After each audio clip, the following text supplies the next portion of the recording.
Good evening, everyone. Tonight is Tuesday, May 7th, 2019. This is the regular session of the Air Shirley Regional School Committee at 6:32 p.m. To read my spiel here, those attending tonight's meeting should be aware that the meeting is being audio and video recorded by our friends at APAC and ASRSD. Any audience members who wish to record any part of the meeting must inform the chair, who will announce the recording. This is to comply with the MA wiretap statute. The listings of those matters are those reasonably anticipated by the chair, which may be discussed at the meeting. Not all items may in fact be discussed, and other items not listed may be brought up for discussion to the extent permitted by law. Coming off that sentence, just so everyone's aware, number 10, a ongoing business presentation of reduced scope of high school field project. That is going to be tabled until the next meeting. Mr. Cruz from Flansburgh Architects was supposed to be here, but had a death in the family, so will not be able to attend tonight. So we're going to do that as well next May 15th. Thank you. All right. So with that, all right, Pledge of Allegiance, please.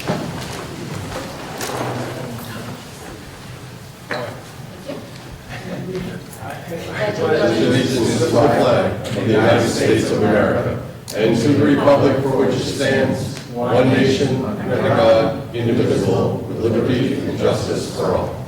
Thank you, everyone.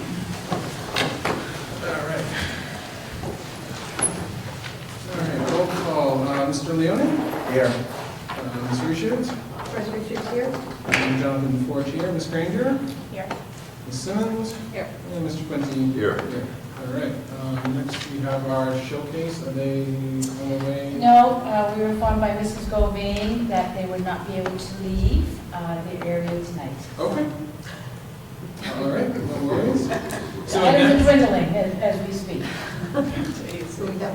So in that case, if you're watching this weekend, May 10th, 11th, and 12th, as you'll hear in the agenda or in the announcements later on tonight, Little Shop of Horrors will be taking place 3 nights, 2 nights, 1 afternoon in the auditorium. Please come attend and see our high school students do their spring performance. Thank you. All right. And if I may make a plug, it's a musical, and I think it's the best deal in town for your whole family for a reasonable price. Last year I brought my mom on Mother's Day, and we went to breakfast first, so I really encourage people to come and bring your family, and it's just an enjoyable experience, and you will not be disappointed. Plus, it's a nice way to spend your mother on yours. It's a nice way to spend your day with your mother, yeah? All right, thank you. So next we have Shandy for her. Public participation. Oh, I skipped right over that. Thank you. Is there anyone this evening that would like to with public participation? Mr. Gleason, I'm going to help you. So bad news is, I'm not brief, as you know from working with me, but I do read fast, so we'll get through this quickly. Just can I have you step up the microphone and announce name, pledging duties. Where you're from. Sure. Dan Gleason, 24 Howard Street here, Massachusetts. After viewing the Shirley candidates forum on video over the weekend, I came away with several concerns I feel compelled to express to the committee. I believe several of the comments made reflect poorly on the committee and could put the committee and district at risk legally. Specifically, I'm referring to a question directed at Mr. Quinty asking if it was true that he doesn't use email, and if so, why not? The first issue is this. Part of his response was, if you want to get in touch with me, everybody knows you email her, nodding to his wife, and she gets in touch with me.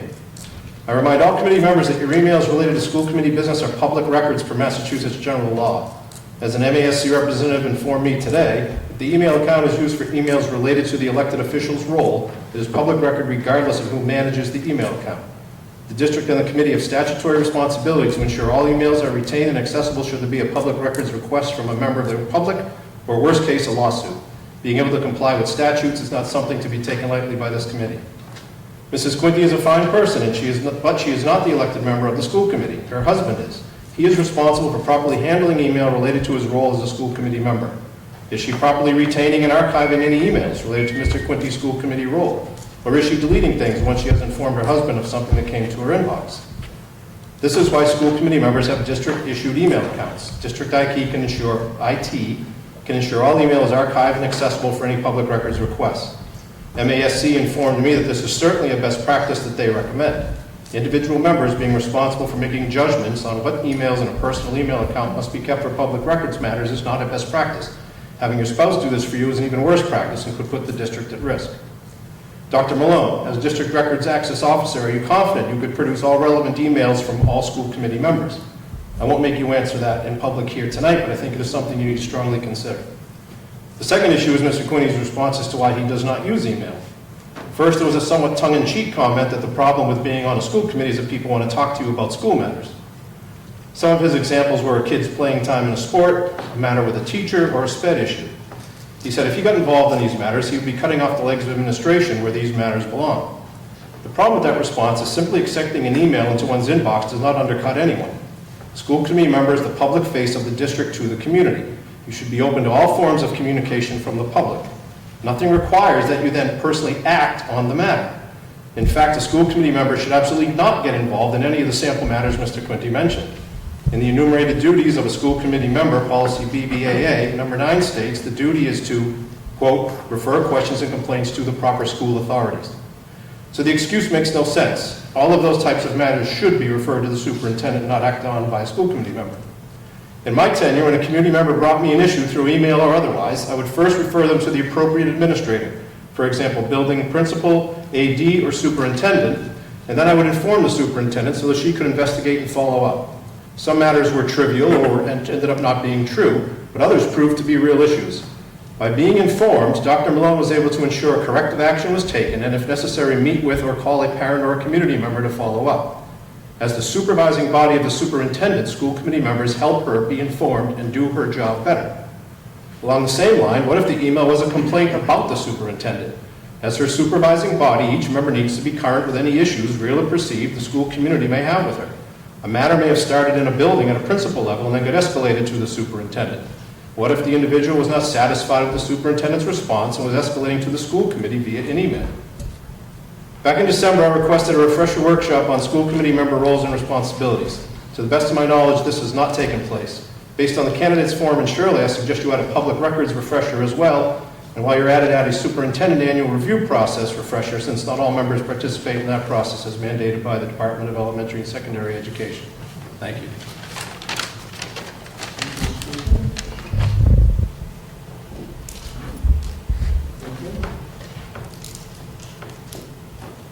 All right.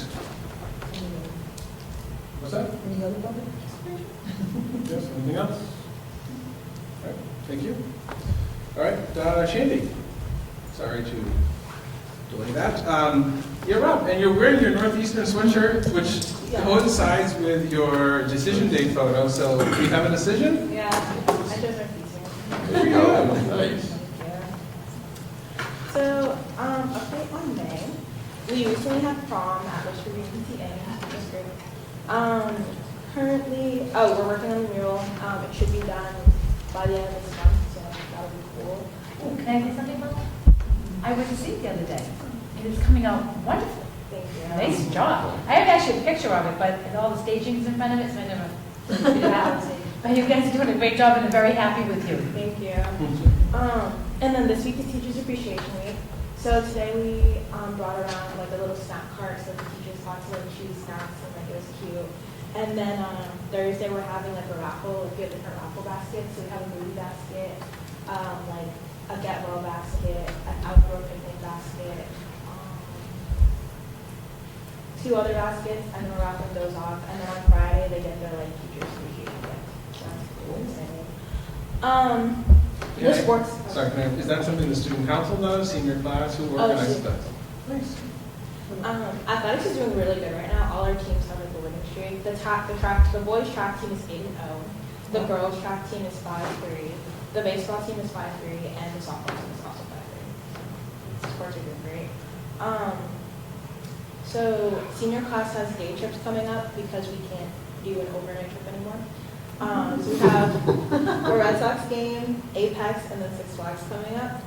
A problem that a couple people have been talking about is since we have a lot of AP exams are coming up, AP exam testing space is limited because we have to be in like an isolated area, so we have to be blocked off.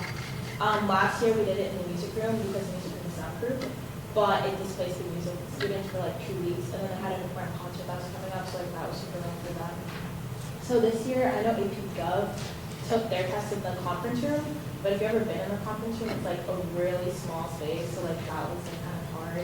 I mean, and it's not like isolated completely, so it was like difficult to just people have been like talking about like finding like an exam space to like keep the test. Another thing was like here, but like it's not isolated because everyone walks around the room and it's like central, so that was one thing. And then a lot of people have been talking about like a senior project, because like a lot of other schools do like a senior project at the end of the year. And then it's like supposed to like give back to the community. So you're supposed to combine like everything you learned over the years and then like create a nice senior project, like someone create like a town garden for like in town, and like, it's just supposed to be like this nice thing. And then it's also like a stress reliever, because like at the end of the year, a lot of seniors are kind of like done, and then like your grades kind of go down because you're just like, okay, well. But so then the senior project is a nice way to like give back to the community and like keep being involved. Thank you. Any questions or comments? Can I ask a question of the senior project? Is it like an idea that you guys are floating around that you'd like to see, or is it something that is getting started, or? It hasn't get started, it's just like a couple other, like, I don't know, someone, she goes to Rockfield and like they do it. So like a couple other schools do it, so then people are like, oh, like I have someone who does like a senior project. So does it take place in the class? Do you know any specifics, or? I think that's specific, I Yeah, no, I'm just curious if it's Yeah, how it would work. or maybe a community service day for seniors, Oh, definitely. something like that, where you're, you know, out in the sunshine if it ever comes out. Or raking or planting flowers at town hall, things like that. That might be something that you could start with. Another thing you might think of is like contacting the Conservation Commission and seeing if they don't have a lot of projects for real fast. You may not have to be creative, you may have to know out. Have you played with the plant puppet yet? The little shuffleboards? Oh, no, I've seen it though. I'm excited to see it about that. So it's this weekend, and then Mother's Day weekend, it's free for your mother. So yeah. Oh, yes, that's right. Wow, excellent. Even more reasons to bring your mom. Just the actual Mother's Day. Yeah, accept They it. just have paper. Your mother pays for your bed. I think you might be talking about senior seminar, which we had last year. I'm wondering, Mrs. Capasso and Mrs. Allard co-taught the senior seminar, and so the seniors did a senior project, and we came over and they presented the project to us. I'm wondering if that's what you're talking about. No, senior seminar, but I think it was like a whole year class, wasn't it? Yeah, but you know what, if you, I mean, I have it written down and we can certainly speak to, but if you certainly want to talk to, Mr. Christie about it, and we can bring it up too, but I think that might be what you're referring No, yeah. to. Because they did research around the problem, and they did surveys, and it was a research project, and then it was a multimedia presentation, and we had a rubric, you had a rubric, and then we were a panel and gave feedback to the presentations we did in here. But I think, so that was like a whole year class, but like people are talking, just because like at the end of the year, like once you hit senior, it's like the end, it's like, you're kind of like out of it, and like once AP exams are done, it's kind of like, so it's just like and then like I think only like a limited amount of people could take senior seminar, whereas like at the end of the year, like we're trying to get all seniors to do like senior project, because then if you just do a senior project and like you get groups and you do like a nice project in the community, it's like a nice easy way, like you're giving back to the community, but then you're also not stressing yourself out because it's like the end of the year. Because like at the end of the year, senior rights really hits you. Shandy, can I ask you one more question about the testing space for AP? If it wasn't here and the blinds were all closed, do you think that would help, or do you think just the noise from people walking in the hallway would be too distracting? They do MCAS in there, and it's fine. I just think, because I think there's this assignment, like it has to be isolated, which is why like the music room was like the best place to be soundproof. But that displaced the music program completely, and it was just like auditorium, but then, because the auditorium wasn't full, it's just, it's not, so it's not ideal, so we're just trying to like find a like nice session space, or like if we could like use the music room, but like find a way so like music isn't completely displaced for those 2 weeks, because they have their concerts. Yeah, I wonder if the bigger AP classes could take it in the music room and then some of the smaller ones could find a different space. I know a few years ago that they had gone to Mount Wachusett to take a few AP tests, because I had to pick someone up. Yeah, they used to have it off-site, now. I mean, it's more preferable off-site, Yeah. obviously, I mean, on-site, but. Okay, So- thank you. I'm just going to make one final comment about the prom. And I went Friday night for a while, and the student, Shandy, was there. We were waiting for her. She came in a little late. I was saying, where's Shandy? I haven't seen her yet. And she came with her friends, but there were about 192 students there. It was at the Westwood Regency, and it was really nice. Would you agree? Yeah. Yeah, it was. And the students were so well behaved, their decorum, their interactions. I looked over and they were in the buffet line and they just carried themselves, got their food and sat down. Just such nice ladies and gentlemen, and it really warmed my heart. And I got to see some dancing. So I said, when are they going to start dancing? I was going to join you, but I decided to put the foot to the pedal and go home. But no, it was really nice, and there were quite a few chaperones there, and I think that was a really good venue. Do you agree? Yeah, it was really nice. Yeah. The food was amazing. Yeah, it was. The food, yes, the food was delicious. So good. It was really good. Everybody ate. So I saw Mr. Quinty, saw Mr. Gleason, saw Mr. Granger. So they all looked great. I was happy to be there for a while. I stayed longer than I normally do, because usually it's down in Gardner or in New York or somewhere. So it was in Westford, so I was, stayed for quite a while. Had dinner with them. Warmed my heart. Okay, good. Mr. Gino? 8:3 Lane, sorry for my voice. Some late breaking news I'd just like to add to the update. Bromfield was going against North Middlesex with their lacrosse this afternoon. First place in the league was up for grabs. With a game-winning goal with 31 seconds left in the game, Bromfield won. So we are overall 6-4 and 5-0 in the league. Nice. Second, last minute goal, right, to win? Wasn't Lunenburg like that? Lunenburg was 4 seconds, and they won the game in 4 seconds. Keeping it interesting. Very exciting, very exciting game. Yeah, great. I actually have a question about that. Are we supposed to have like a couple games here? Yes. Last two games of the year will be played on Norton Field, so I think it's May 21st and May 30th. Awesome. Oh, I thought I saw one this week. I was looking up the schedule. Not this week, next week? It was, well, they were thinking about moving today's game to tomorrow, so we could have played it then. Oh, okay. Yeah, I thought so. All right. We didn't want to mess with an actual day where they could have played whatever. Okay. Yeah, you're right, I saw that. What was your opinion of Netflix, Tuxedo? Oh, I loved it. It was Hank, what you were. you were really Oh, He was yeah. sharp. He never stood up. Yeah, he Yeah. always does. He finds a way to rise above. I do have, there's some pictures on my blog, if people subscribe to it, it's obviously a public site as well. I have a picture of him, all of a sudden I was watching him and he was near the kitchen and he got an apple. So he walked away with a red apple and sat down, that's the picture on the website, he wanted an apple, so he has an apple in his piece. He got a special from the kitchen, I'm not. I'm not sure how. Yeah. They probably would have given him anything in that Enjoying case. it, so, yeah, he's funny. Great. All right. Thank you for joining us this year. Thank you, Ms. Irving. Oh, this is my last meeting? No. Okay. Oh, maybe the first week in June, before graduation. Well, you're welcome to Yeah, come, the last day for graduation. seniors is like May 29th, I think. But I So- still have we still have to come to school that week.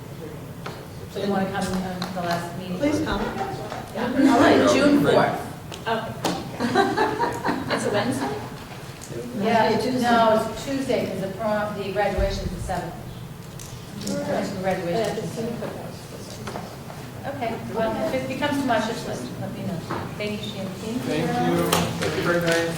Good luck with all your finals. Yeah. Go Huskies.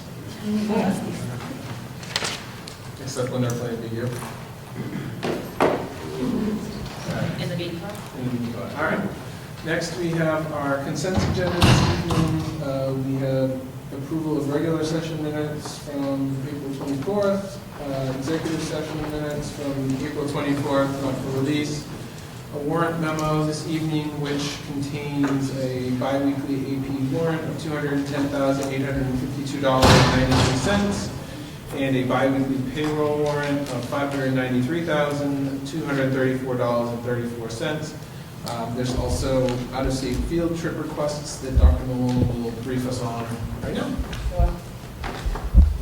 In a busy time of year, those folk that normally come to present, they come every year, and hope the school committee will indulge me to do the presentation. Yep. We have Mrs. Dyer, who's she's taking over the mountain classroom right now, and so we're happy that she stepped up. Mrs. Martone isn't able to do it at this time. So that's the annual trip, and then you have the trip to Canterbury, which I believe is being run by someone in the 8th grade. Sorry. Mr. Nessman. Mr. Nessman's taking on that trip. Mrs. Fletcher's doing her annual Trills and Thrills, and Mrs. Akey is taking the 8th grade to Washington again. So those are 3 trips, 4 field trips before you.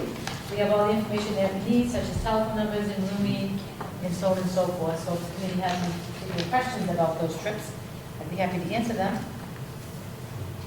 Can it be 7th grade or 8th grade? I think it's a separate trip. 7th grade, yeah. Mine used to be 8th grade too, but no, I think it's the same.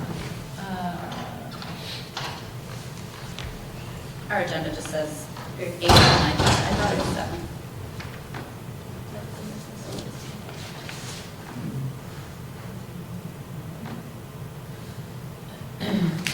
Went to the mandatory 8th grade TC trip meeting yesterday at the middle school, and just reinforces why I'm afraid of her. She just put the wood down on, this is how this trip runs. This is what everybody's responsibility. This is what you cannot bring.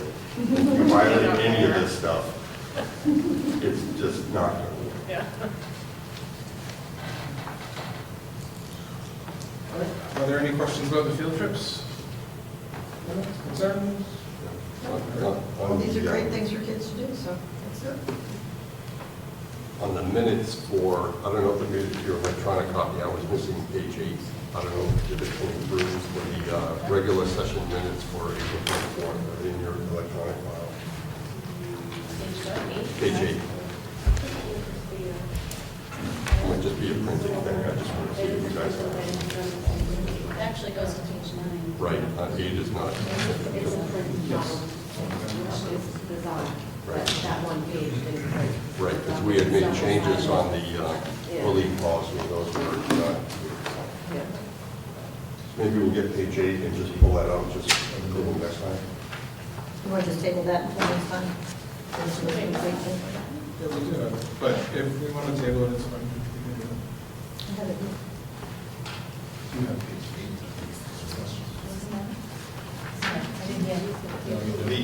The minutes for the 24th, page 8 didn't print. Oh, okay. So we can just pull it out and just approve it the next meeting.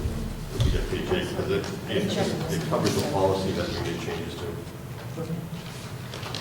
I'll make a motion that we table the minutes until the next meeting when page 8 appears. We'll get out of this real fast.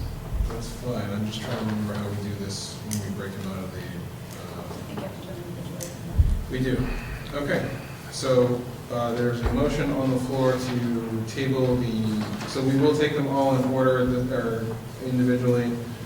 So Joyce has a motion on the floor to table the April 24th regular session minutes for release. Is there a second? Second. Moved and seconded. Any further discussion? All those in favor of tabling until the next meeting, please say aye. Aye. Opposed? Thank you. All right. So now we have approval of I will take a motion to approve the April 24th, 2019 executive session minutes not for release. So moved. Moved and seconded. Any further discussion about those minutes? There being none, all those in favor, please say aye. Aye. Opposed? All right. Next, we have... Oh, thank you, sorry.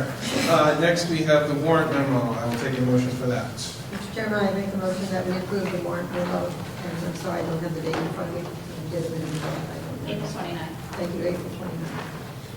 There's a motion for the warrant memo. Second. Moved and seconded. Any further discussion? None. All those in favor? Aye. Aye. Opposed? And we will take the field trips as a group. If there's objection there, so I'll take a motion to approve all the field trips, please. Make a motion that we approve the out-of-state field trips for grade 8 to Washington DC, grade 7 to Mountain Classroom, grade 7 to Canterbury Lake Park, and the band trip of Thrills in Connecticut. Second. Good job, Chuck. He was ready to go on that one. Beat me. He likes field trips. I like field trips. All right, moved and seconded. Any further discussion? All those in favor, please say aye. Aye. Opposed? All right, we'll sign all of these. Put them back. Thank you to our teachers and chaperones who take our lovely children to these fun and exciting locations. All right, new business, lower field improvement. Dr. Malone, you have the floor. Sure, thank you. So, under new business, we have the lower field, and of course, in the ongoing, we're going to do a presentation on a reduced scope high school field project. So right now, the lower field is the practice field for the football team. That will remain the practice field for the football team for the near future. And it is, that is one of the things that have been omitted, if you will, from the master plan that we had originally. But in the meantime, we also have to do some work in those fields down there. So I have here tonight Mr. Bob Briggs, and we have the athletic director, Steve Kendall. And because we got our first quote, the first quote, I'm going to ask you, you have a memo in front of you. Number 5, the first quote came in at 43. So anything up until up to 50,000, we should get 3 quotes they call best business practices. So we thought we'd have the third quote today, but it didn't come in. So far we have 2 quotes to fix the field, and I'm going to call upon Mr. Briggs and Mr. Kendall to come up to the podium to talk about the cost proposals that they have. So this is the, and just to give you context about why I would seek the committee's approval to fund this through the stabilization fund, is because either this project, depending on what we decide, could start now and you could chance to hear about the seeding and if it's going to take, and then they have to plan on it, or we hold off and we wait until the soccer field is available, which Steve can go into more depth, and then the football team can practice on the football field, and then we can start to work on the lower field. One of the things that, for me, is important is getting into a contract with someone, because every time we delay something, the costs escalate, and then we're paying more money for the same work. So I'll let them do the presentation, and certainly the committee can ask them any questions, and Mr. Briggs and Mr. Kendall. You want to go first? Sure. Okay. So as we all know, because we've been through this with the turf field project, the original project, there are a lot of concerns about the lower field. Football team practices out there 4 or 5 days a week. It's very rocky. It's not level. It's not quite wide enough really to have a true football practice on, but it's the space that we have, so we've been using it. So one of the things we examined doing was basically taking off the turf that's down there, reseeding it, leveling it off to make it a better playing surface for not just football, but also become a place that we can actually utilize for phys ed classes, a place we could utilize for soccer practice if necessary, because sometimes the game field is wet or muddy and we don't want to tear that up. This year we had to tear it up quite a bit with the way the weather was in the fall. So looking at reseeding it, and making it a little bit more level, so not just football could use it, but also PE classes and soccer at some point, and then maybe even baseball or softball in the spring if it melts previous to their fields do. So Mr. Briggs was kind enough to go out and find a few quotes for us to see what the cost would be for that.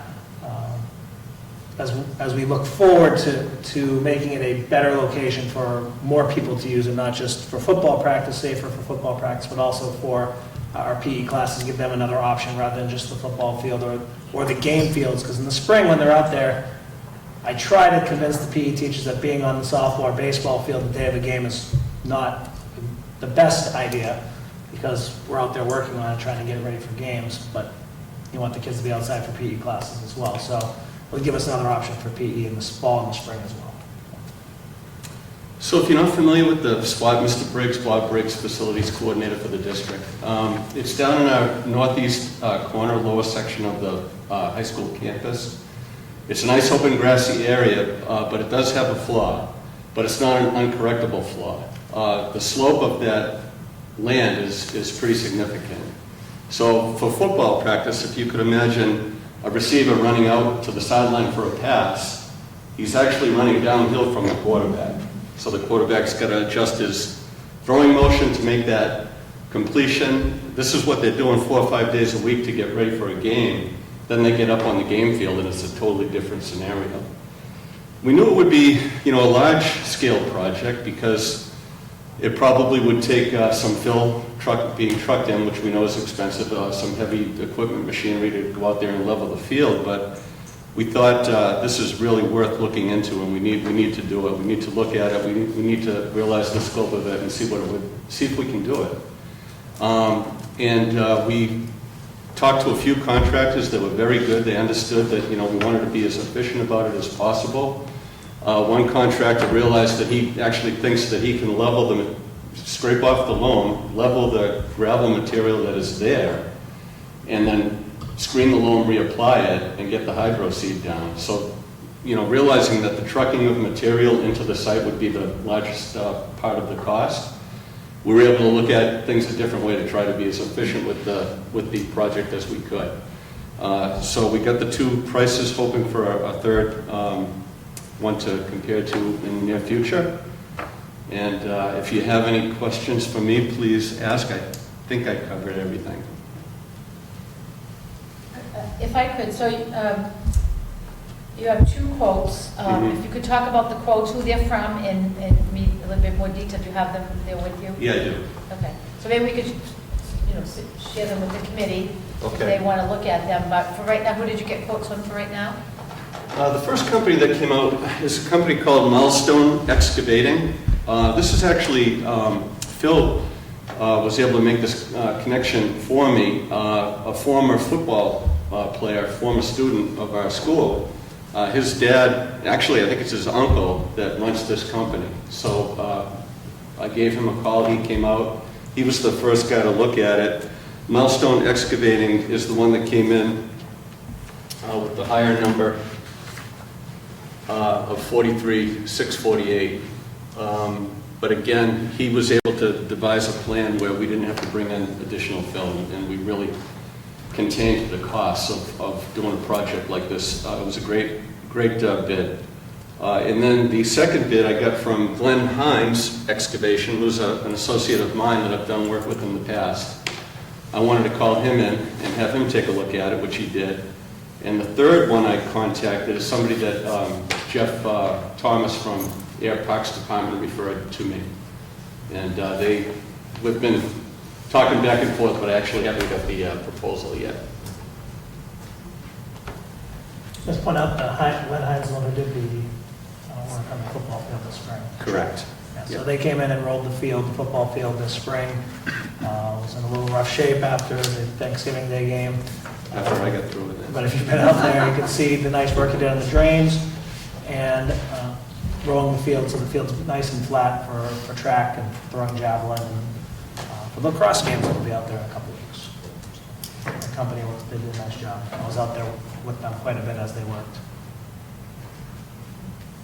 Joyce, you have a question? Yeah, do we have a date to start this work? And can any of these contractors satisfy that date? Yeah, I In the believe that spring being so wet and crappy and all kinds of stuff. the timeframe is a really complicated thing to work out. We've done some brainstorming to try to figure that out. I think the contractors will be able to accommodate us as early as possible in both these cases, but we haven't nailed down exactly how we're going to work that timetable out yet. So, Mr. Kendall, do you want to talk about the challenges of the timing? Yeah, so one of the companies that came in brought up the fact that they were worried if we don't, getting it done in May, a little bit later than they would normally like to do it, because it'll be late May, maybe even early June by the time they get here, that the grass that they plant won't have taken root in time for the fall, for football, because football gets on there August 19th this year, I believe. Third week. Yeah, so third week of August, the Thursday, they start up, and they were worried that if they got on there too early, that it would rip up the work that they did and have to be redone. So one of the things that, we looked at a bunch of different options. Phil, I, and Nate, mostly Phil and Nate, went around after last week looking around at different spots we could potentially practice if that was the case, if we didn't want to rip that up. We talked about going down the middle school, busing costs, and having to split the athletic trainer between a soccer game and football practice at the middle school, 8 to 10 minutes away on a good day. Didn't seem ideal. We looked at the area out front of the building, wasn't quite wide enough, I think it was 25 yards, we determined. We looked at possibly using the soccer field, the softball field outfield, but again, not very wide, and then there's the drop off in the back. The football would be kind of dangerous to do. So one of the other options we came up with was football would be out there, don't do the project until after football could move up to either the game field or to the soccer field, which would be late October, early November, where they could start it and then do the seed in the spring next year, and then do it early spring. So, as Dr. Malone pointed out, no landscaper, but I said March, but probably April. Probably April to give it that extra 4 to 6 weeks to take root. So those are kind of the two options we're looking at. Yeah, my angle is from the groundskeeper's perspective. And, but the hardship here is, I would want to take that field this fall. But the hardship is, what do we do with football practice? So that we brainstormed that over and over and over again and just couldn't come up with a good solution. We have to realize we don't have irrigation down there. So, we want to protect our investment. But these are the things that we're trying to still continue brainstorming through and figure that part out as best we can. I did contact Jeff Thomas at the Parks Department too, and he basically said no to Peroni Park. So too much wear and tear down there. When could they get on the soccer field? Last soccer ends October 31st, So so it won't be until November 1st. So you wouldn't be able to start until November 1st. That's correct. They'd be able to start straight from the field at that point. And although I think fall has been later, and spring later, as we can tell, I mean, it's May now, and it's like it's the beginning of April. It would be possible probably to get seed down then, so stuff would start growing, but unlikely. I mean, it's not your best scenario. But I feel like if you put it down starting May or even the earliest in the spring, by the time they start practicing, they'll rip that up in 3 weeks. It's like it needs time to settle. I mean, football tears up a field in the best conditions. It tears up a field when you practice on it. So an early growth, it's going to tear it up. That's one of the concerns. Coach Phil did have some ideas in his mind of how we could rotate some of the activity as best he could and stay off the main playing field for as long as possible if we were trying to establish a lawn at that point in time. So we're still kicking around ideas back and forth, trying to figure that part out. Anybody has any good suggestions, feel free to throw it out there. I don't have any good suggestions, but I do have a question. If we were to do that second approach, the delayed approach, would the contractors that gave us these quotes honor the price that's in the quote here? Or would there be any additional costs for not starting right away? Well, that's a good question. So One thing that I do know is they're not guaranteeing seed germination because we don't have irrigation down there. One contractor wanted to know if I wanted him to include watering the field. So that might be a cost that we could look into. What would that be? You know, and it would vary. If we might get some rain and not have to worry about it. Well, we didn't do it this spring, we've been all set. Yeah. You know, hydro seed could be an option too if we look at some of the details, but I would, if the decision is to start in October, certainly working with these contractors, we would get a contract now and keep this price if they want the business. That would be my recommendation. I mean, they're giving us a quote, and so. Is there some option, so, we don't have irrigation, but is there some option with us, I don't know where the water would come from, if we did watering, if we ran hoses, or the fire department, if they want to come up and do a few. So, I We mean, have it's a gotta plan. I would think we're gonna need watering or hydro seeding anyway. Yeah, we have a plan to try to water it as best we can. Yeah, okay. With our, we have a water cannon that we use on the soccer field, baseball outfield right now. Coach Phil walked out the distance for me today, and we could try to get some hoses down there and get some water to it. The other thing to also consider is with the town of Air, if they have a water ban or a water limitation, as they did last year, we are subject to that, so we want to be mindful of that as well. We'd only be able to water, I think it was like to 9 in the morning or something last year. Yeah, it was every other day. Yeah, so you have to be mindful of that as well. So there's a lot of variables that come into play. I do believe, Dr. Malone, that they do make exceptions when somebody's trying to establish a brand new line, but I don't know for sure. Right. Yeah. How many home games are on the slate for this fall, for football? Football, we have 4 plus the playoff, or non-playoff games will be 5.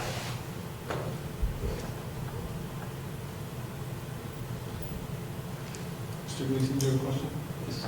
So, if you're going to possibly lose the fall for Coach Phil down there anyway, why wouldn't you still start as early as possible to give that seed even more time to take root? And by next spring, for your PE and potential spring sports? We're trying to avoid losing it because there's nowhere to practice for them. If we do the field now and don't, there's really nowhere to go. It actually probably costs more to bus them down to the middle school every day than it would be to probably sod the field. Now, it could be, I guess that could be a potential option. We'd have to go back and get quotes on that to sod it, because it would obviously take root more quickly if you sod the field rather than start Well, with it seed. sounds like one option, you're going to tear it up if you start now. You won't be available in the fall because you're going to ruin your investment. The second option is not to start until next fall. That's correct. So just to know I would get as early as possible started. Well, even if you started, It's a start couple of months till tomorrow, November 1st, though, I guess, right? That's the one advantage you get. You get to November 1st. they'll be out there until, and then once, we can use the game field, depending on the weather, obviously, maybe once a week for them to practice, but we utilize that for JV soccer on occasion, we utilize that for practice on occasion for soccer as well. Youth football's out there pretty much every weekend, so we're trying to limit the amount of use it gets besides the games that are already scheduled. Yeah, my mistake. I forgot that there was an advantage to the later planning because he does get at least a couple of months on it. Yeah, he'll be out there for most of the season, and then once the game field pretty much becomes available every day, and then the soccer should become available at some point, late October, early November, depending on how well they do. Obviously. Thank you. I certainly don't have any answers to you, so we're going to let you guys decide pretty much on when to start or finish. But I just remember discussions with Mr. Cruz, and he was saying any attempt he's seen of people trying to use a new field that's been seeded within a year has met with disaster. So if you were looking to have something that's going to be long-term durable, it looks like you would have to move now and have it for a year from now.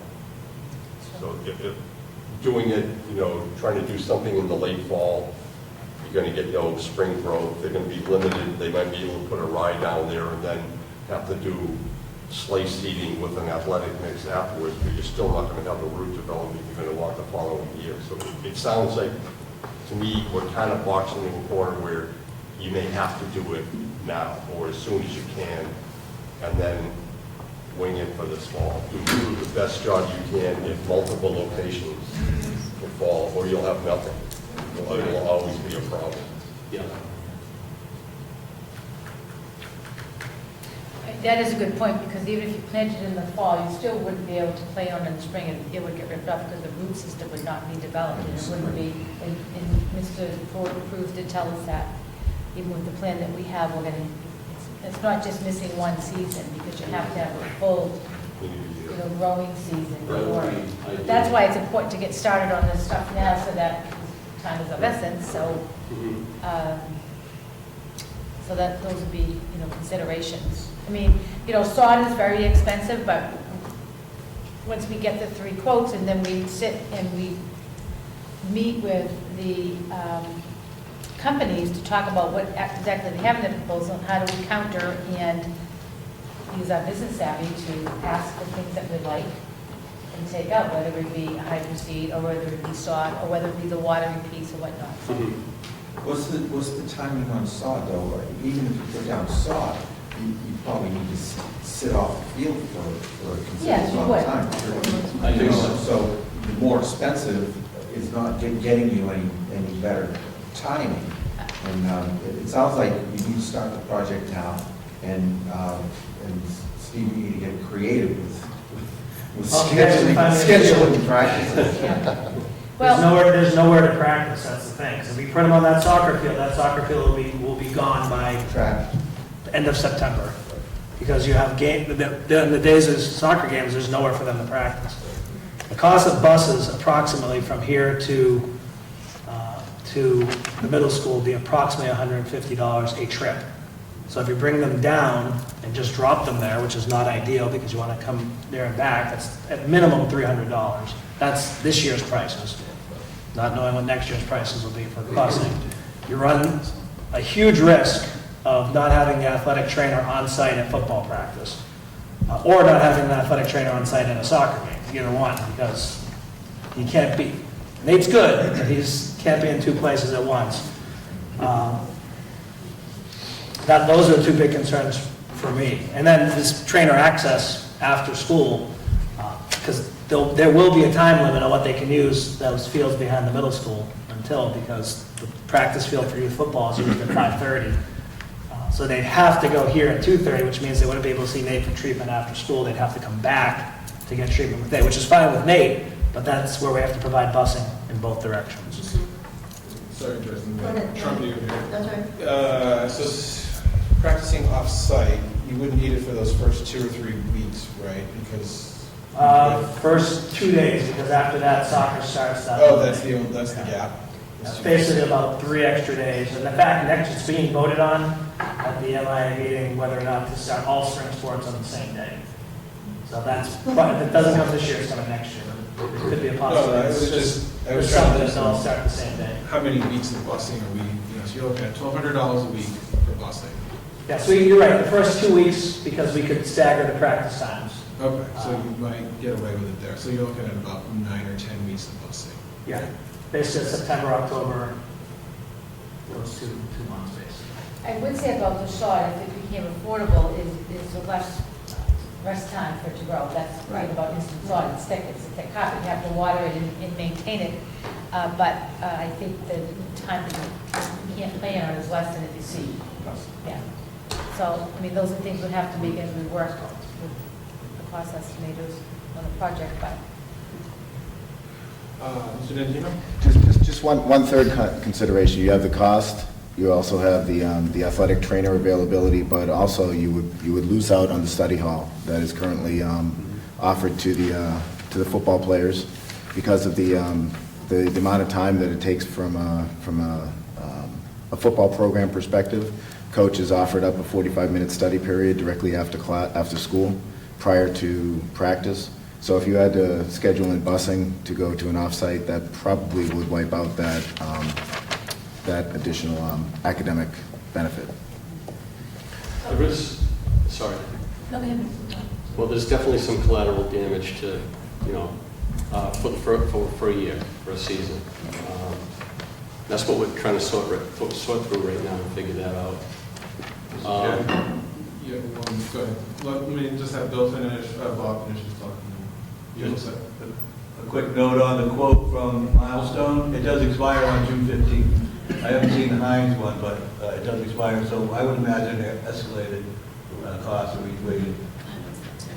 So I think, I guess for the committee, what we're asking is approval to move forward, and the different pieces that we have to work out. I feel very confident with the AV director and the facilities director and myself and anyone else that we can make the right decisions and do the best that we can, but I think the most urgent piece is that we get started and try to work it through. Like I said, if we start now and we don't have it for the fall, we'll figure it out. Yeah. It's just, it may cost a little bit more than this. That's all I want to make sure people understand, that if we're busing football 4 days a week down to the middle school, the buses are not cheap. They're not cheap at all. And Steve, sometimes I've discovered that if you can meld those buses into your other buses somehow.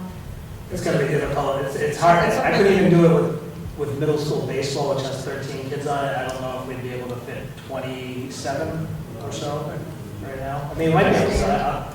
Believe me, I'll be talking to Santa Maria. That's a great bus company to see if that's possible. Right, no, that's a great suggestion, but having worked quite a bit with D-busing and their routes and so on and so forth, that is not going to work. I will talk to San Jose Bus and see if that's possible. But I know we just did it with we just had this middle school, JV baseball practice at the middle school. Only one bus goes by the middle school that they were aware of, so bus 4. 7 kids went on bus 4 the other day to get down to the middle school for practice. Coach Phil, did you have something? Sorry. Yeah, just, obviously, as Dr. Malone had mentioned, and Mr. Kendall and Mr. Briggs, obviously getting all 3 of those final bids in, and depending upon, as everybody agreed, the sooner a decision is made and the sooner they can get started on it, something can in fact happen down there. And if it means, some of them thoughts are, to go with it, and then maybe you stay off of it for the first month, September, and be creative as to doing something else, and maybe you utilize it the second half of the fall and stay off of it in August and September. But there's challenges either way, whether the project, was to start next spring, giving it the time it needs, or some of them, there were thoughts, if it was to start very soon, that it's likely you could, salvage the second half of the season down there, be able to practice, and give it August and September as part of a growing season. And then obviously, the majority of what we do down there's enough area off what we call the 53 1/3 yards wide and 70 yards long, that is actually the playing surface. There's enough areas for individual and group time that we can practice and move and stay off of those areas to try and keep that field as, And the softball field will also be a place for those. that would be one possibility, Does where different smaller footwear groups can practice Make any off. sense, Coach? Small groups can practice off to the side, or Yeah. maybe even use other areas, and then only go on it for limited periods of time in the second half of the season, in October and November. So I think that's good. You've got, start the plan now, get it going, work out your practice the way you can fit it all in there, and get on the field as soon as you can to do what you need to do. I think that. The other suggestion too that had come up, and I had talked to Steve and to Bob about this as well, is it would be great to be able to say every Tuesday or every Thursday or every Wednesday in the fall, when the game field is open and available and it's not raining, to go on it.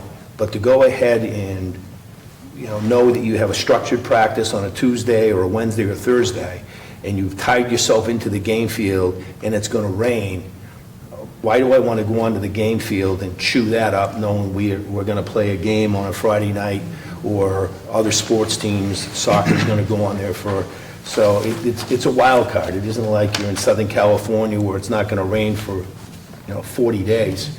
So it's a tough deal, but one possibility is to, start it in the spring, stay off of it for a larger portion of, August and September, be creative in terms of where you go.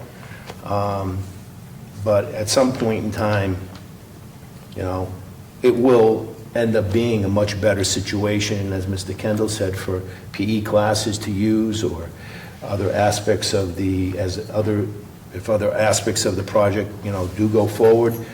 Other sports teams in the spring can use that area because it's certainly large enough to host certain things for practice. We're lucky we have it. Tim, did you have something you wanted to? I did. Would you say the biggest concern is the slope of the field or the turf quality? Or I know it's a combination of many things, but what's The giving? more complicated part of the project is fixing the slope. Right. Yeah. Right. Because the only thing I'm thinking, I don't know what the turf conditions, it's been a long time since I've been down on the field, but I don't know what the turf conditions are down there. Are they currently adequate or is it? They're adequate probably for the first half of the season. Right. And then because there is no water down there, it's been maintained, Right. adequately, not like anything else, a certain aspect. The area that slopes off, you Right. tend to stay away from that. Yeah. And that actually ends up being in better condition than, now you're forcing everyone else onto maybe 50% of Right. the playing surface, so of course that's getting more use, So I'm just wondering, Jim, I mean, in the longer term, I think we need the biggest, flattest, best area we can get there, but I'm just looking in the extreme short term, if there's a way to improve the turf conditions in the practice areas through slice seeding and fertilizing and watering, to give you something that's going to be more durable for a while. Because at some point here, everybody knows, we're going to do the athletic fields over, right? Something's going to have to happen.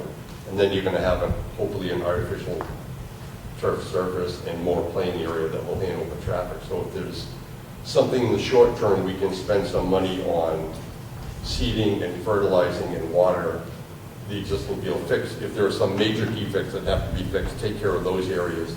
And then you get a higher quality turf that will stand up to practice better for you. I don't know if that's an option here. Well, the problem with not repairing the slope, Right. is it forces the coach and the players to stay in one spot of that area. Right. So it's just going to get, it'll be, whatever we do to it, which we can do, Right. whether that be slice seeding or, Right. laying down some sections of sod or whatever it is, if they're on it the whole time, Right. it won't hold up. We'll just be back doing the same thing again. So I think the slope, curing that issue is really key. I think we should stay focused with that, on that. Just to add to that, two things. Just by reseeding doesn't address the concern of the fist size and larger rocks that are actually coming up through. So the surface of the field down there is not optimal. It's not just a turf. It's safety from the number of rocks that are down there. The second part is a scope question. Does the scope of the project include addressing the path going down there? Because as we're all well aware, it's like That's a something river. I'm going to handle within my It's operating a budget. riverbed. It's a riverbed walking down there. I had a contractor in looking at that as well, but it won't be part of this project. It'll get done in time for the season, but I was doing that a different way. Dr. Malone, did you have a funding source you wanted to use? Yeah, we're going to use the capital stabilization fund, which we have, what, 350. Okay. So how long do we wait on the third quote? Do we authorize something, an amount tonight that is just a good up till, just in the name of expediency to get something going here? I just want to be clear, it sounded like that we agreed we were going to start as soon as we could. Am I wrong? Or did I misunderstand? I think that's what the consensus is, but again, would defer to working with the contractors and the Right. coaches and the athletic director and then facilities director working alongside to. Right. I just wanted to clear, it sounded like everyone's, I mean, it's going to be exceedingly difficult for everybody involved to work through this, but it sounds like our best case. Right, so it's not a go. We have a go, and let's go as soon as we Yeah. can. Both of these are good. This one's good for 30 days. Right. The Glenn Hines, and the other one's June 15th. So both of them would be subject to Yeah, we change. expected the third one to be in today, but just didn't get here. So. Right, okay. Mr. Chair, I make a motion that we authorize up to $50,000 from the stabilization fund to treat the lower field improvement. Second. I think that's sufficient. If it's not, I would accept. Friendly amendment to specify capital stabilization. Oh, capital stabilization. I would be happy to say capital stabilization on that. Okay. So moved, and Joe, was that second on the okay with the friendly amendment? All right. Yes. Moved and seconded up to $50,000. Any, from capital stabilization, any further discussion? Just one comment. I know that you're capable of fixing the path down there, but the people that'll be coming here to do this work are going to have the right equipment and everything to do that. And I think we should somehow make this a part of their job. You have many things to take care of, and these are the people that do this on a regular basis, and I think they'll be able to do it quicker than us, because they do it all the time.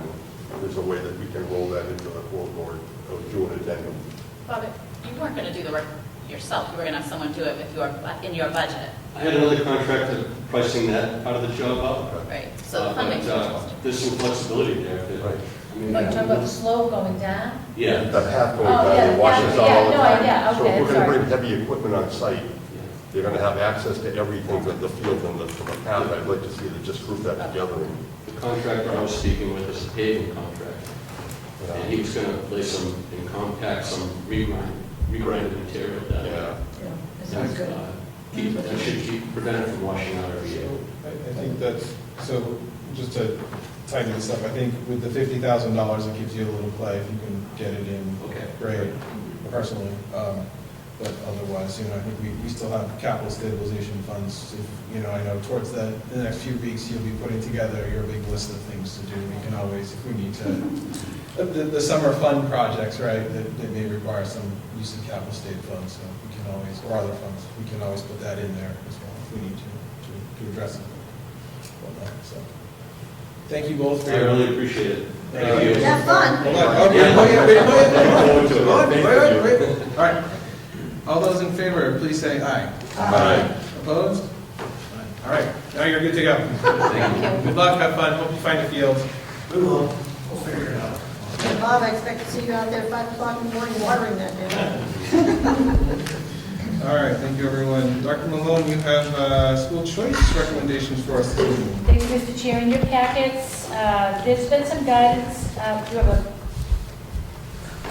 grade level enrollment number, and where I make recommendations of each grade level to hold school choice. So if you look at Lower Right Page Hilltop, we typically hold off on accepting students in school choice until August because we want all of our residents to have a seat, and we don't want to go over the numbers. So we have several applicants for school choice in our kindergarten programs, but we write a letter back and say thank you for applying, but we'll let you know in August. And actually, I'll bring your attention to Laura White. Last year, we had a very low number. We already have 49 kindergartens enrolled, and I think last year at this time, we might have had about 20. So that's a good number because we shoot for around 20 per classroom. Anywhere between 20 and 22, I've always given you a range for class size. So, we've only, got a few to go. So that's a good number. Really happy to see that number. At Page Hilltop, so there's 3 kindergarten classrooms at Laura White, so we look at least that 20 was the number, the 60 students, and then at Page Hilltop, there are 4. The number would be 80, so they're both only down about 11 students, and we haven't even gotten near the summer registration. So, And then grade 12, we have 104 right now, and so we'd like to, close off that. And what the department has asked is that we submit to them electronically the school committee vote to accept school choice students. The one thing I will say, for example, if you take a look at over to Laura White, the third grade class at 21, maybe we would accept 1 to 2 students. So some of the numbers are very low for acceptance. We do have some families that have already asked for school choice but are already in a school system and they've moved to another town, and so we'd like to keep those families and keep those students in the system that they've been in for years. So it doesn't change those numbers. I just think it's helping our families and it's family engagement and supporting those families. So that's the recommendation I provided for your own edification, the advisory that came out from the Commissioner, Jeffrey Riley, to talk about it if you wanted more information on it. And then I found myself the FAQs particularly helpful. Like, for example, the first one is, may a school committee vote to specify in which schools, grades, and programs it will admit students from school choice? And the answer is yes. So you can look at that. But the question always comes up once we accept school choice students, they come in kindergarten, then they may stay through grade 12. And the other piece, when you are a school choice district, you can only restrict students from enrolling based on enrollment numbers in that grade. So. Thank you very much. It's interesting to see the waves that kind of go through here and there. Yeah, these are next year's projections. So, yeah. So, like we were looking at for next year's 6th grade at the middle school, we have 63. We'll have 63 students in Laura White in 5th grade next year, and 85 in grade 5 at Page Hilltop. So this is going to be a pretty big 6th grade the following year, really big. But then if you look at the 4th grade, in the 4th grade, it's not as big, but it's still a good size number going. So, yeah. Great. Yeah. So, I kept it open. We probably wouldn't admit, many more students, but we do have some families that are already there that have submitted applications. They're already in this number, and like I said, if they're requesting to stay in our district and their kids are happy and their kids are comfortable and they've been going with us, I would like to keep those families. Absolutely. Do you have a number of school choice kids that there are? This isn't our kids that are enrolled. Yeah, Do you have a number of school choice kids that you I have do. in each grade? I do. We do have that number. I can bring it back to you the next time. I think right now, Bill, offhand is like 122 and 26 in, yeah. Total K-12? Yeah. 120. Yeah, we take in more kids than go out. The issue can be is that, again, the only restriction to school choice is by enrollment, so sometimes there's no other criteria. So, fine. Mr. Chair, I think the motion is simply to accept school choice, being a school choice school based on availability. So we don't go down and say yes, no. Correct. Okay, it's just very simple. Yeah. I just want to give you the information. Yes, based on up to the minute availability. Okay. Someone would like to make that motion? I make a motion that we accept school choice for the next school year based on availability. Moved and seconded. Any further discussion? None? All those in favor? Aye. Opposed? Nice question answered. Nice question answered. Oh, yeah. Thank you. All right. Dr. Malone, I think this is right back to you again. Yes. So you have before you the proposed schedule for school committee next year. Mr. DeBoard and I sat down and developed the schedule. In the August meeting would be August 13th, and I think in the past we've started at 6, and we recommended we start at 6:30. And I think it's pretty straightforward. We looked at, if you get down to around February, we did schedule 2 meetings in February when we're around the budget time. We seem to need more meetings, so rather than having to add them and change them, I think it's clearer for people that we have these meetings scheduled. So And it still works around the February vacation for folks that might not be available, but Yep. 2 in January, 2 in February, 2 in March. Yeah, we tried to avoid any like 3-week breaks like we had this year. Yeah. It's funny how short months can quickly turn into very long months. Meetings can turn into long. Yes, right, so that, oh, there was one question I did have, maybe, is, can we do a meeting either next year or later this year at Laurel White in the library? I already asked that question to Spackle. They don't have the fiber. They can't, we'd have to make special accommodations. So I'd asked if we could do the May 15th meeting there because I wanted the school committee to see the new library furniture. And so, I mean, long term I could ask them to plan, but it's kind of short to ask them to make all these changes for May 15th. But No, that's fine, so maybe we can ask We could have him. Mr. Plunkett take his video camera and make us a video that we could well, present. actually, we at still the- have at some the more. meeting. We're ordering some new books, and I think I told you that at the last meeting. We're going to do some painting on some of the radiators and do some work there this summer to have it keep up with the contemporary furniture that they have. Great, there's no other questions on the meeting schedule, I'll take a motion on that. Make a motion that we approve the Air Shirley Regional School Committee meeting schedule for the school year 2019-20 as proposed on May 7, 2019. Moved and seconded, any further discussion? All those in favor, please say aye. Aye. Opposed? No, Okay, thank you. All right, Bill, Mr. Plunkett, you have the budget update for us. Yes, Mr. Chair, in your packet, item 8D is a memo, quite clean budget update. The House Ways and Means Committee came out with their budget at the end of April, and I've embedded the chart into this memo that compares the House Ways and Means budget to the House One budget, which is right after, which is actually the governor's budget is called House One as well. So the House budget to the governor's budget, and also the Air Shirley Regional School District budget to the new House budget. So you can see those changes there. Bottom line is that the House Ways and Means budget is $88,000 higher than the governor's budget. And the Air Shirley Regional School budget that we have is $242,610 less than the House Ways and Means budget. Some of the highlights for the House budget are regional transportation was increased by almost $5 million, bringing it to an 80% reimbursement rate. Circuit breaker is up $5 million, bringing it to the 75% target of reimbursement. And Chapter 70 has been increased to $30 per pupil, up from $10. And charter reimbursement was increased $5 million. Homeless was increased $1 million. So those are the numbers for the House Ways and Means budget, which is the second variation of the budget process. And just out this morning was the Senate Ways and Means Committee budget.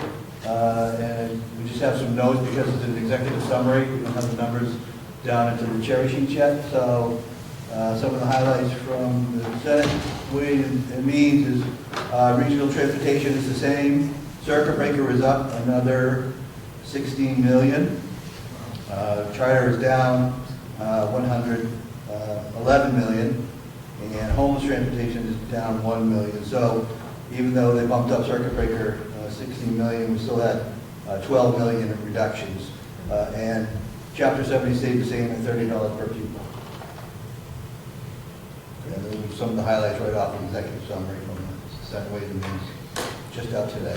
so someone did a good job in regional transportation trying to get it finally. Yeah, yeah.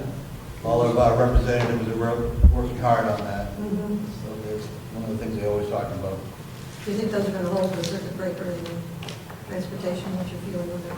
Yeah, I think those will hold. Yeah. Well, that'd be Those are great. two of the hot items. Mhm. Those have to be approved by the whole Senate, Yeah. the Congress, or? Yes, there's two more variations. And the last one is the Senate committee. Conference committee. Conference committee, Yeah. sorry.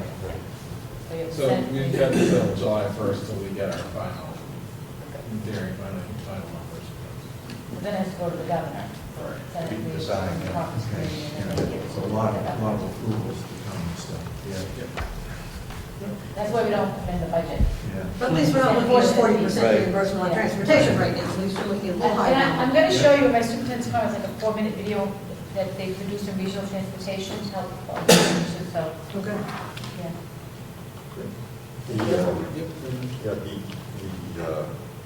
I see the increases with the charter amount, but there was some discussion with the governor's budget. He's going to change the disbursement schedule and allocation. He did, he tightened it up. It was spread out over 4 years, I believe, and he shortened it to 3 years. Right. So it'll be a larger reimbursement for those 3 years, but you have to have a significant increase in your charter out to be eligible for that reimbursement. And we have Right. Now, will the details of that, how that gets distributed, be handled in conference? the final numbers will be developed then, and how that gets paid out is, we'll see that, they'll have preliminary numbers, and then we'll see how they actually distribute to each of the districts. Right, so I'm wondering if there's a chance now before that comes down, that we can get our foot in the door to try to influence the way that charter disbursement is distributed.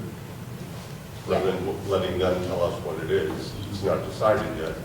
Taking a look at the governor's proposal, it doesn't look like it helps us a great deal. Maybe there's an alternate method we can recommend that would give us a little bump.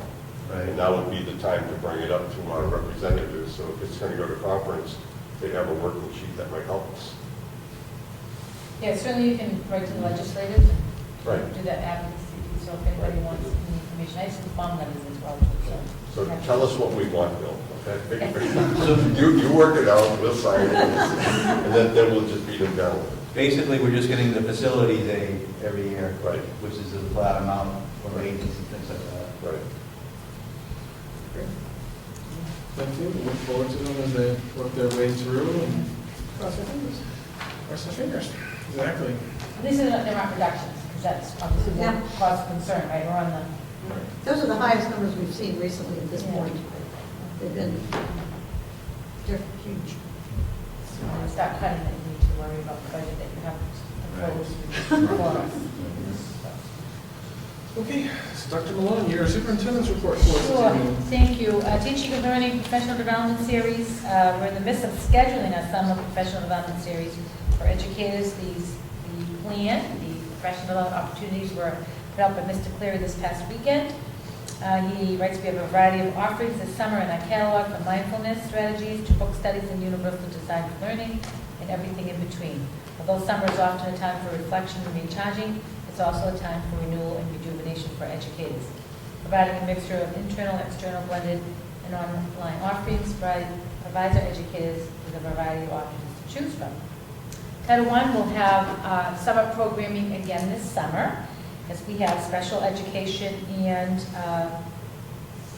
Title I students. It'll run concurrent, and it'll be held at the Page Hilltop in the high school, and we will get that information out to parents sooner than later, so they can make their summer plans. Planning for Success. This is a Massachusetts recommended strategic planning and continuous improvement process. And today, leaders from the district engaged in a second planning workshop with 2 consultants from DESE. And it was an excellent workshop, and we were able to refine some of the work and begin development of the new 3-year plan, which means beginning to identify buckets. We're going to reach out to all of the faculty in the district at our May curriculum meeting. District leadership has been involved, and of course, we have a district strategic planning committee, and the annual parent communication survey will be distributed, and there'll be some questions in there for parents as well. And student body with a student survey, and so then I'll be presenting the strategic plan to the school committee at our June meeting. And for the school committees, please feel free to send me any new ideas through May 31st. The John Parker Civic Leadership Award. So I was at the high school the other day, and we're talking about the award, and we put the criteria, I gave you the criteria in your packets. And so I've had school committee members ask me, well, we weren't, asked to write a letter, or the students didn't come to the school committee. So I worked with the guidance staff to talk about how can we make this more solid. And one of the things in the criteria is that the students could get a letter of reference for their college application, but because there's a limitation, they don't really can access that piece. So I said, well, how about, because I think it's important that we follow the criteria for which the grant, the scholarship was established. So I'd like to recommend that we write a standard letter of commendation, and that would be signed by the school committee. When the plaque is awarded at the ceremony, the letter would also go with it, and then those students could use it, whether it's their resume, for a job, or if they can tuck it into any kind of college application, they would be able to use it. And that way we have a process that works every year and everybody's familiar with it. So what I would suggest, if you have any criteria, the scholarship night is May 29th. We're working on a draft. I'll send it out to the school committee, and if you want to add anything to it, so we'll have that form letter, and then I'll get it to you as soon as I know the names of the students. Now, you may want to say just the chair signs it. That's up to you. Yeah, we all. You all want to sign? Okay. So just off the top of my head, if maybe we could include a quote from Mr. Parker in that as well. Maybe Great it idea. sort of starts the letter, starts it or closes it or puts it in the middle. I'm sure he. And I think you all received an invitation. Mrs. Wallace sent you one, and she invited Mr. Parker as well. So, but that's a great idea. Go to Mr. Parker. Next is Save the Date. We have a big teacher award coming up, and I'm just going to invite you to a special event at the high school on Tuesday, May 14th at 1 p.m., when one of our teachers will receive a very special award, my favorite teacher award. The event will be held in the auditorium, and we hope that you will join us. And if you could RSVP to Michelle by May 10th, I will be inviting the governor, we will be inviting the Commissioner of Education, we'll be inviting our state reps, and other dignitaries as well, the school committee, the town managers, and the BOS. So, Can you tell me how that was selected? not right now. But you will find out. I don't really even know who was selected, just how. No, well, I really can't right now because the company that's doing it, they want to do a press release, and so I'm trying to work with them. But I'm giving you a save the date and come to the event. And a hint. Yes. Okay, and then U.S. News District Updates. So we once again have been ranked as the best high school by the U.S. News. 2019 U.S. News ranked nationwide 17,000 public high schools out of a review of more than 23,000 in all 50 states, including the District of Columbia. This is the first time I'm publicly stating this. You may have seen it in the U.S. News, I'm not sure, but I did get a personal email saying, from U.S. News, saying you've been ranked as best, even though I had it in my calendar to check it. The high school ranked 2,539, which is the top 14% in the national rankings, and it ranked at number 107, top 27% out of 395 high schools in Massachusetts. So we received an overall score of 85.28 out of 100 points, which was pretty good. And so we continue to push students to graduate meeting math score requirements, which is one of the criterion. And then our growth in student participation in AP courses and student performance on the exams is another metric by which we achieved high scores in our ranking. The highest ranked, this is a quote from U.S. News, the highest ranked schools are those whose students excelled on state tests and performed beyond expectations, participated in and passed a variety of college level exams, and graduated in high proportions. U.S. News assigned numerical ranks to schools performing in the top 75%. Schools performing below the 25th percentile are listed alphabetically with a ranking range, and that's where we are in the national ranking. So we have been named the best high school in the last 3 of the 4 years, remember. And so a big congratulations to the students at the high school, the faculty, and the parents, because all 3 of those, part of the instructional core, contribute to that success.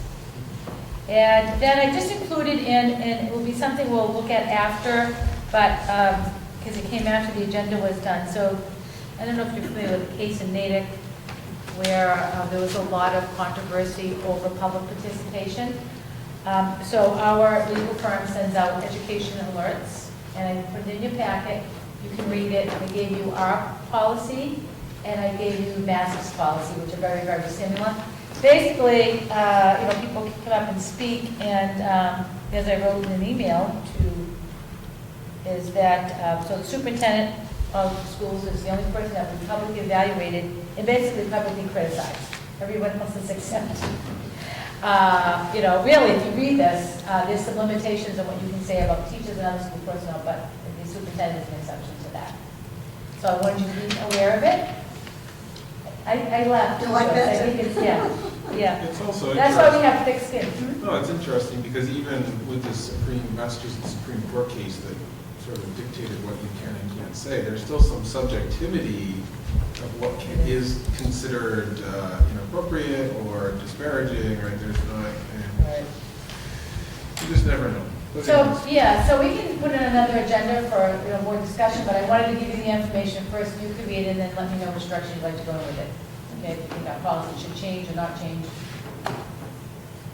Mr. Chair, I think tonight when we were discussing the fields and you allowed other people to come into that discussion, I think that works because you can bring ideas in, and so, it's tricky being real restrictive until somebody gets a little abusive, so it's an interesting scenario. Well, I think that's what happened if you read in the data case, that people were coming in really making disparaging and defaming comments about people, and so the school committee chair stopped it.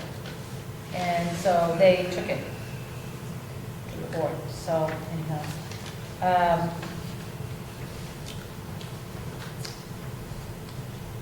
So they filed with the ACLU if you read it. So anyways, you read it and then we can discuss it. I just wanted to give you the information, okay? Because I just think it's important for the defense committee. And the last piece is, this is a video, short 4-minute. It's really entertaining, actually, that MARS, Mass Association of Regional Schools, has been a lot of advocacy about funding regional transportation. So I thought for the public to understand and the committee members, we'd show the video. Shall we show it to you?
about, so we just filled out a survey because there is no competition, so we had one bid on our last contract, so we're in the second year of a 3-year contract. And so a lot of districts are confronted with that. So, I mean, to go on a field trip is exorbitant. The cost of busing is, and there's no competition. There's no, anything like that, though? I mean, it's just, No, D-Bus was our only bidder in the last 2 contracts. so there's, another push at the state to allow for more bidders and more contracts, and how do we do that? What's the mechanism in place? But the field trips, like to out of state, those are other bus companies, those aren't D. Correct? No. Well, one of the We don't have We to use D. I mean, most of the time we use D. It could be another company for like a longer field Yeah. trip. Yeah, I mean, the DC trip is a D, obviously, because Right. it was a coach bus, but. And the Frills and Frills, was that one? That was Herman. That was Herman. Herman. Yeah, but that's a coach bus, but it's a lot Yeah. of distance, yeah. All right, so, but all I'm saying is that it doesn't have to be D for field trips. D is what you've contracted with for all the transportation, but field trips, you can go elsewhere. Oh, yeah, you can. So when we went to Boston, when we went for the AP with Mass Insight, we looked at other busing options, and D was then the best option, right? They'll do the research for me, yeah. Yeah, D came in less expensive. Because we went to like a coach, which is very Well, expensive. and they might, because you went elsewhere and, just sniffing around somewhere else made them try to be a little more reasonable. When you're the only one, you can do whatever you want. So, just wanted to make you aware and give you more information.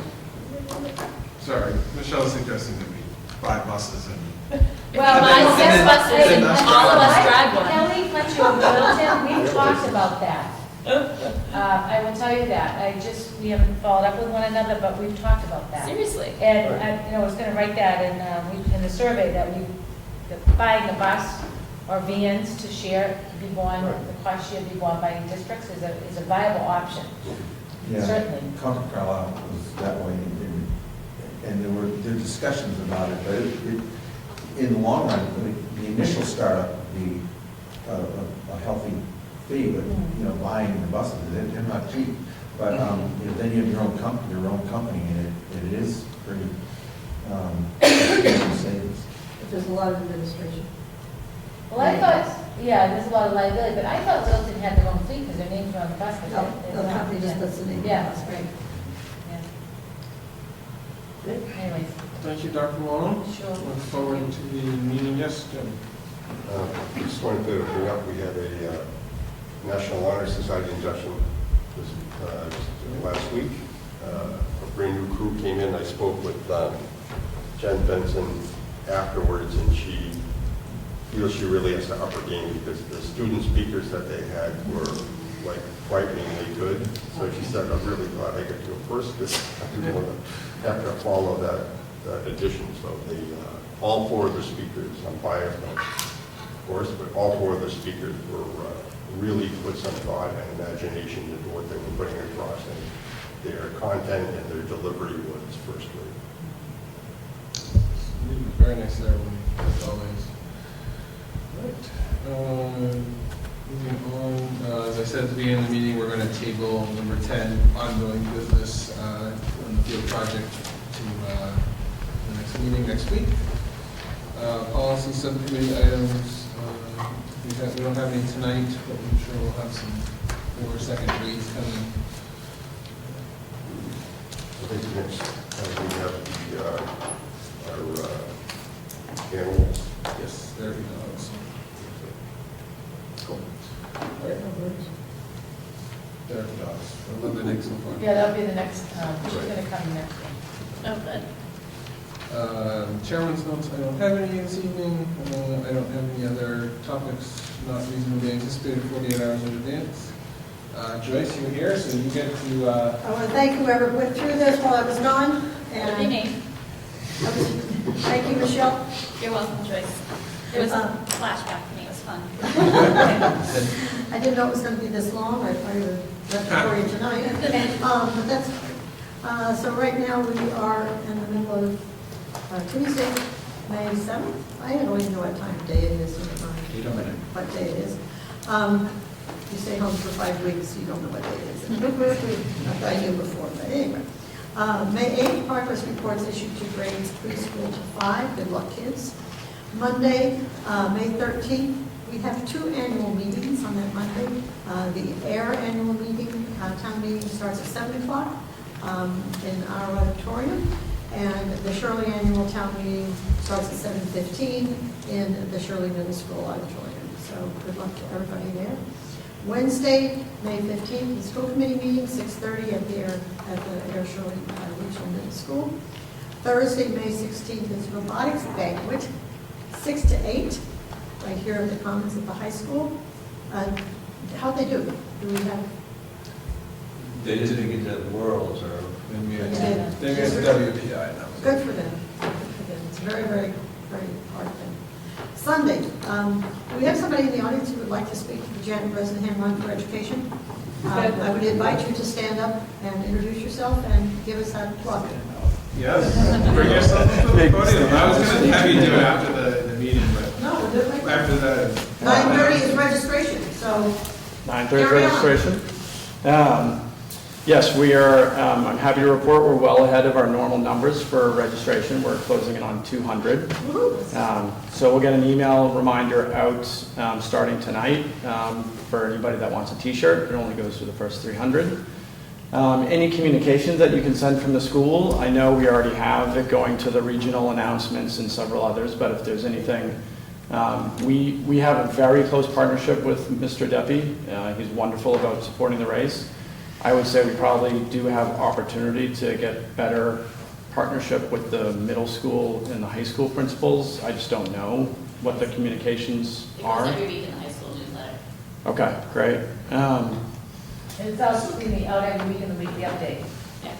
So what's new this year? We've got There's a lot of new things that we are adding, so we're really trying to make the race a little bit more of a real family friendly event. So we're adding several new, what we're calling carnival game type activities. So including like inflatable basketball shooting, the soccer shooting, baseball, a petting zoo are all going to be new features and attractions this year. So we're certainly trying to highlight that it's not just a road race. We're really trying to make it a very family-oriented event as a bit of a differentiator and to get more people there. So those are all new activities this year. And I think that's it. Thank you for all your support, and the more we can communicate the last week or so.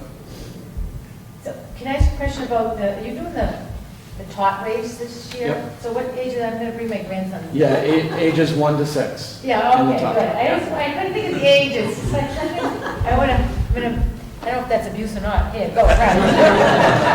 But that's what. Good form. Yeah, that's what I say, go. And by the way, your signs And I'll on see you at roads the are other very side. good. Your signs that you have posted around the towns is very, very good. Very good. Thank you for being put on the spot. Appreciate it. I think one of the better things with the 2 races that you have the Bresnahan Run, and usually concessions are controlled by Piccolino Club, and then you have the Olden Woods Run, and that's done with the Rakers. So I think it's a nice little swap over. And Kevin was too polite to say this, but I'm not. So this money all goes for education, and if you just are a non-runner, then contributions are, well, anytime during the day. Yeah, and there's a donation-only link on the website as well, so you can always just make it. And there's a donation-only table at registration. So you don't have to stay long, just come in, do your donation, that's fine, we love you. Wednesday, May 22nd is another wonderful thing coming up, which is the Laura A. White Arts Night from 7 to 8 at Laura A. White. Wednesday, 22nd, another wonderful item is the Air High School Regional Pops Concert at 7 o'clock in the auditorium right here at the high school. Monday, no one minds if there's no school on Memorial Day. Wednesday is the last day for seniors, be no joy there. Last day for seniors is May 29th. Thursday, June 6th is the Air Shirley Regional Middle School concert at 6 o'clock at the middle school. Friday, June 7th is the graduation. I'm going to say the start time is 6:30 since it's, when do we start graduation? Yes, 6 p.m. I think. Was it 6 p.m.? Monday, June 10th is Air Super Town meeting, 7 o'clock at the high school. And Monday, June 10th is also Shirley Super Town meeting, 7:15 at the middle school. Friday, June 14th is the last day of school, half day. And Sunday, September 29th is our second chance to help education with the Holden Wood Trail. Dr. Mullen, do you have the date for the middle school graduation? Yes, I do. June 13th, right, that- 13th? yeah. Okay, June Thursday 13th. night, yeah. Thursday night, what time? Middle school graduation? Is it 7? We'll I have to think look it's at 7. that. Yeah, we'll get it on the next announcement, yeah. Good catch, thank you very much. Anything else anybody would like to add to announcements? No, I just want to make a comment when you make a comment about the last day for seniors. So last week, we had the luncheon for the scholars, the wedding that Michelle and I planned for 350 people, and at Lindsay's, and it went really, really nice. It was great, but what made me chuckle, so our two scholars were Alana Miska and Bryce Valier, and their parents were invited as well, so it's really nice to be, this particular one, because I was running it, I didn't get to really sit and talk with them as much, but it's a nice opportunity for superintendents and principals and families to sit and just talk, you know, and enjoy a meal. But what made me think of it when I got there, I said, oh, I'm so glad, and, you know, you happy, or, you know, congratulations. And Mrs. Miska said, she's really happy they don't have to go to school today. And those are your top students, because they're already, she said, they love being here. Right, they're very happy. They're very happy to be here, anything to get out of school. Well, that's the last Senior day of writers. seniors. Usually they have 2 or 3 very nice things going on Monday, Tuesday of that week. So Yeah. they have some activities which Yeah, listed so here. senior Very good. right, they only got one snow day, but talk about the nature next year. Thank you, sir. With that, we do have need for executive session tonight for the purposes of ASRSD negotiation discussions. So if there's nothing else, we'll take a motion to enter into executive session. And then when we exit, we will exit for the sole purpose of adjourning to the regular session. Second. In a second, it's a roll call vote. So Mr. Leone? Aye. Treasury shoots aye. John DeFord, aye. Michelle Granger, Cheryl Booth, All right, we are in executive session at 8:17. Thank you, everyone.